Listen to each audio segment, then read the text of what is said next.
Hello friends, स्वागत है आपका एक नए वीडियो में। आज हम शुरू करने वाले हैं जो हमने प्रोग्राम लिखा था आगे वाले वीडियो में, उसको समझने की कोशिश करेंगे, उसको टुकड़ों में तोड़ेंगे और देखेंगे एक एक चीज़ कैसे काम करती है। तो चलिए शुरू करते हैं। तो इन लास्ट वीडियो हमने देखा था ये प्रोग्राम जो अभी आप स्क्रीन पे देख रहे हो, ये हमारा कोड है, आपको ऊपर दिख रहा है वो, और ये जो आप देख रहे हो वो हमारा आउटपुट है। ओके, तो हमारे कोड में हमने लिखा था include iostream using namespace STD int main cout hello coders और रिटर्न 0, और उसके बाद आउटपुट यहाँ पर प्रिंट हो रहा है हेलो कोडर्स। तो ये हेलो कोडर्स आउटपुट कैसे आया, ये मैं आज आपको इस वीडियो में बताने वाला हूँ। क्यों यहाँ पर हमने इंक्लूड किया आईओ स्ट्रीम, और इंक्लूड का मतलब क्या होता है, यूजिंग नेमस्पेस एसटीडी हमें क्यों यूज़ करना पड़ता है, वो सारी चीज़ें। तो चलिए पहली बात करते हैं, फर्स्ट इंक्लूड आईओ स्ट्रीम, उसकी बात करते हैं। तो इंक्लूड आईओ स्ट्रीम क्या होता है?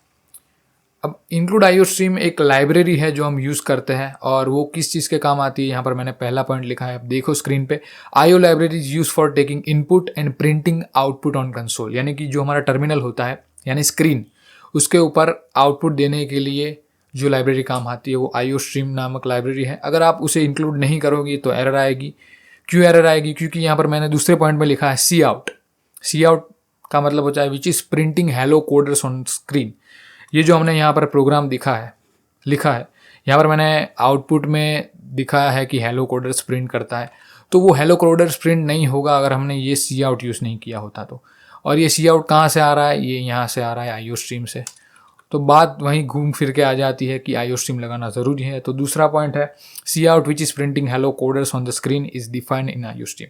मतलब अगर आईओ स्ट्रीम हटा दो तो सी आउट नहीं चलने वाला। तीसरा पॉइंट है हियर आई, यहाँ पर यानी इंक्लूड आईओ स्ट्रीम में आई जो है वो इनपुट के लिए स्टैंड करता है और ओ जो है वो आउटपुट के लिए स्टैंड करता है।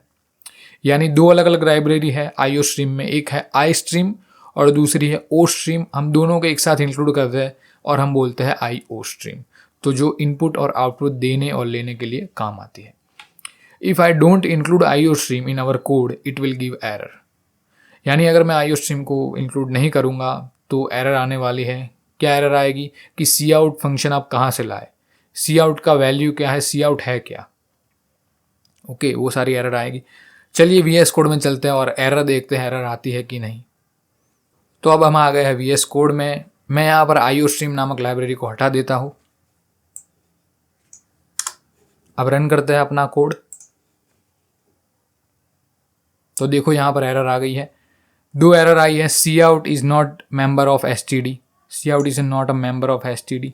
यहाँ पर हमने एसटीडी लिखा है लेकिन एसटीडी का मतलब मैं अभी समझाऊंगा। एरर आई है इसी का कारण क्योंकि हमने आईओ स्ट्रीम डिलीट किया है। और दूसरी भी एरर है एंडल की, endl is not a member of STD. Okay, दोनों चीज़ें आई है, दो एरर आई है। क्यों? क्योंकि दोनों जो चीज़ है एंडल जो है यहाँ पर मैंने लिखा था वो, और सी आउट, ये दोनों फंक्शन डिफाइन है आईओ स्ट्रीम में, यानी कि दोनों का लॉजिक आईओ स्ट्रीम नामक लाइब्रेरी में था जो हमने हटा दिया है, इसलिए अब प्रोग्राम रन नहीं होगा। और यहाँ पर मैं आपको एक चीज़ बता दूँ, जब हम यहाँ पर इंक्लूड लगते हैं तो इंक्लूड करके हम कोई भी लाइब्रेरी इंक्लूड कर सकते हैं जो हम इंक्लूड करना चाहिए। यहाँ पर मैं आईओ स्ट्रीम करना चाहूँगा तो यहाँ पर मुझे लेस देन और जो ग्रेटर देन वाले सिंबल है वो यूज़ करने पड़ेंगे, और उसके अंदर मैं लिखूँगा आईओ स्ट्रीम और हमारा कोड रन कर जाएगा। देखो ये रहा आउटपुट। तो फ्रेंड्स, अब हम देखने वाले लाइब्रेरी क्या होता है। Library is used for performing some task और फंक्शन इन अवर प्रोग्राम। तो जो लाइब्रेरी होती है वो कोई काम करने के लिए काम आती है हमारे प्रोग्राम में या फिर हमारे फंक्शंस में। तो मैंने लास्ट में एग्जांपल दिया था जो लाइब्रेरी का, आईओ स्ट्रीम नामक लाइब्रेरी। वो लाइब्रेरी क्या करती है? इनपुट और आउटपुट के लिए जिम्मेदार है। वैसे ही काफ़ी सारी लाइब्रेरीज हो सकती है। मान लो आपको कुछ बनाना है, ऐसा प्रोग्राम बनाना है कि जो मूवी को चला सके, MP4 को चला सके, जैसे हमारा होता है VLC प्लेयर। तो वहाँ पर कुछ लाइब्रेरीज हम इंक्लूड कर सकते हैं। हमें खुद से लिखने की ज़रूरत नहीं है, स्क्रैच से लिखने की ज़रूरत नहीं है, और हम उसे यूज़ कर सकते हैं इंक्लूड करके, और इंक्लूड हैश इंक्लूड करके हमें उससे इंक्लूड भी कर सकते हैं। तो मैं आपको एक रियल लाइफ एग्जांपल देता हूँ। मान लो आपको भाजी पाव खानी है, ठीक है, आपको भाजी पाव बहुत पसंद है, आपको खाना है। तो आप क्या पाव खुद से बनाओगे या फिर बेकरी में जाके या फिर किसी से भी ले लोगे? तो जो बेचता है उससे ले लोगे ना बेकरी में जाके पाव। आप खुद से क्यों बनाओगे? आप बाहर से खरीद लोगे। तो वैसे ही लाइब्रेरी का काम ऐसा ही होता है कि आपको खुद से लॉजिक लिखने की ज़रूरत नहीं है, खुद से कोई चीज़ स्क्रैच से करने की ज़रूरत नहीं है, बनी बनाई चीज़ है, आपको उसका इस्तेमाल करना है। वो भी फ्री में है, पाओगे तो पैसे भी देने पड़ते हैं। हमारे यहाँ पर फ्री में है सब कुछ C++ में। तो 2 प्रकार की लाइब्रेरी होती है हमारे पास। पहली है स्टैंडर्ड लाइब्रेरी, जो हमने अभी इंक्लूड की, वो IO स्ट्रीम वाली, जिसका काम क्या है, this type of library is built in by language itself, यानी ये यूनिवर्सल होती है।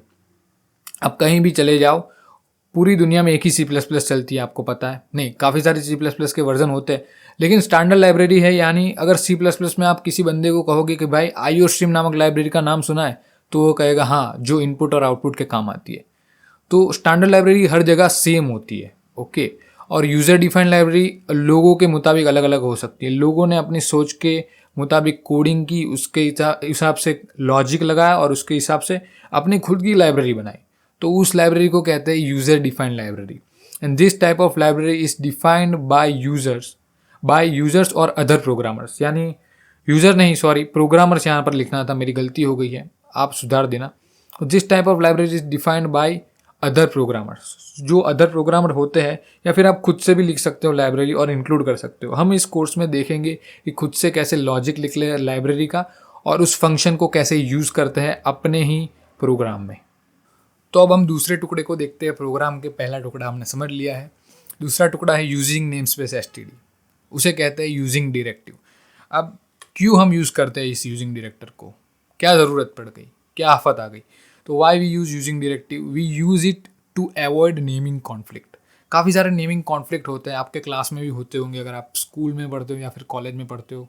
अगर आप ऑफिस में हो तो ऑफिस में भी नेमिंग कॉन्फ्लिक्ट्स होते हैं।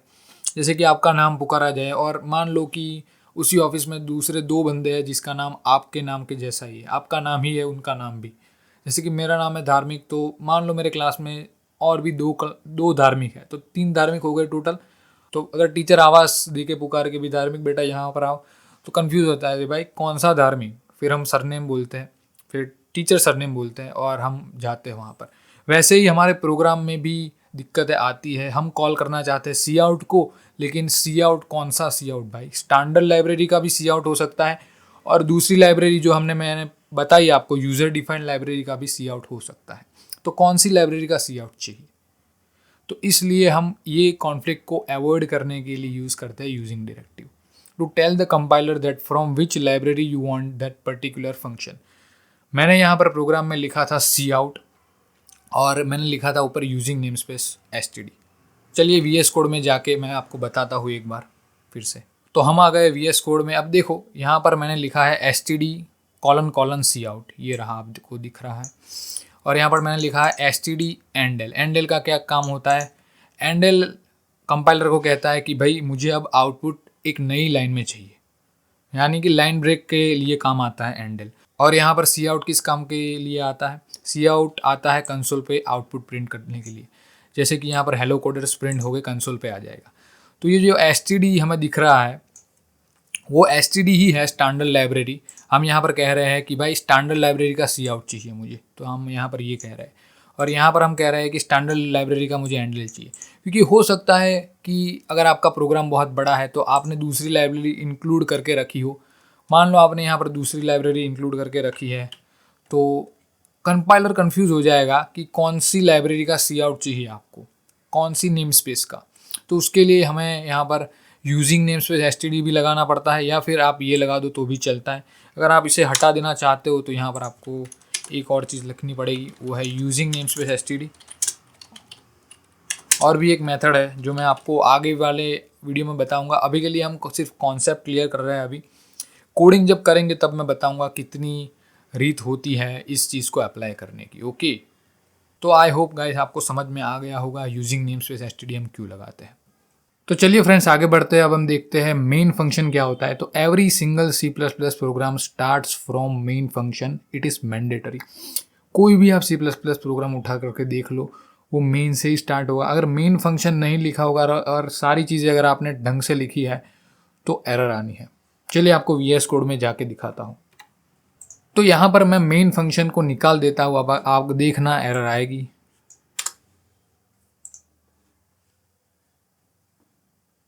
Expected unqualified ID before whatever. Okay, तो एरर तो है। एरर क्यों आई? क्योंकि मेन फंक्शन के कारण से। ऐसा मत समझना कि यहाँ पर एरर में main function is not found ऐसा नहीं दिखा रहा है तो मेन फंक्शन की एरर नहीं है। नहीं, ये फंक्शन मेन फंक्शन की ही एरर है। क्यों एरर है? क्योंकि यहाँ पर मेन फंक्शन से हर एक प्रोग्राम स्टार्ट होता है, वो मैंडेटरी है। अगर मैं मेन फंक्शन हटा दूँ तो एरर आएगी। तो अब हम देखते हैं कि ये इंट लिखा है। इंट मेन का मतलब क्या होता है? इंट का मतलब क्या होता है? वो इंट का जवाब पत्थर से देंगे वो वाली इंट नहीं। तो we are telling the compiler that we want to return an integer number. हमें एक इंटीजर नंबर रिटर्न करना है, हम कह रहे हैं। और इंटीजर का मतलब क्या होता है? इंटीजर नंबर का मतलब होता है वो नंबर की जो फ्रैक्शन में ना हो। फ्रैक्शन का मतलब होता है, मान लो आप 1.5, 2.7, तो ये सारे नंबर फ्रैक्शन वाले हो गए। 10, 15, 13, 12, 10, 5, 6, 7, ये सारे नंबर होते हैं फ्रैक्शन बिना के, और उसे हम इंटीजर कहते हैं। तो हम यहाँ पर कंपाइलर को कह रहे हैं कि भैया मुझे एक इंटीजर दे दो, रिटर्न में एक इंटीजर दे दो। और यहाँ पर नीचे देखो आप, मैं इंटीजर रिटर्न करा रहा हूँ दूसरे एरो में। And here we are returning zero which is an integer. Okay, zero एक इंटीजर है। माइनस में भी हो सकते हैं इंटीजर, -5, 6, -7, लेकिन फ्रैक्शन नहीं होना चाहिए, ये एक कंडीशन है। इसे कहते हैं रिटर्न जीरो, और इसे इसलिए हमने यहाँ पर लिखा है इंट मेन वाला प्रोग्राम। तो ये था हमारा प्रोग्राम की जर्नी। अब ये पूरी जो फाइल होती है हम इसे कंपाइलर को देते हैं। कंपाइलर क्या करता है? इसे EXE बनाता है और उसके बाद हम एग्जीक्यूट कर सकते हैं। तो आई होप फ्रेंड्स आपको समझ में आ गया होगा कि प्रोग्राम कैसे काम करता है और कैसे EXE बनती है। और आगे वाले वीडियो में हम देखने वाले हैं वेरिएबल्स, कमेंट्स और भी काफ़ी सारी अमेजिंग चीज़ें देखेंगे यार। तो चलिए, तब तक के लिए टाटा बाय बाय।